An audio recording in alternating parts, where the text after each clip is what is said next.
санаа өнөөдөр глюкометрийн аргаар цахим цусны глюкозын хэмжээг тодорхойлно. За энэхүү дадлага ажил маань бидэнд глюкометрийн аппарат хэрэг болно. Тэгээд мөн нэг удаагийн зүү хэрэг болно. Тэгээд мөн стрип хэрэг болно. Мөн ариутгасан хөнгө хэрэг болно. За ингээд эхлэхийн тулд эхлээд бид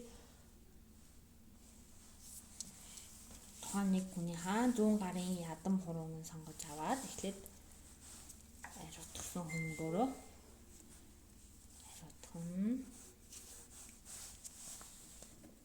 Үүний дараагаар глюкометрийн аппаратаа асааж бэлдээд стрипийг татна.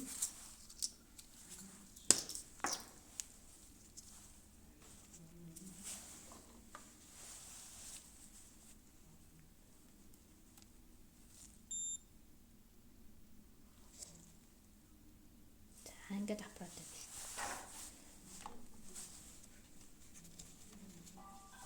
энэ нэг удаагийнхаа ланцетаар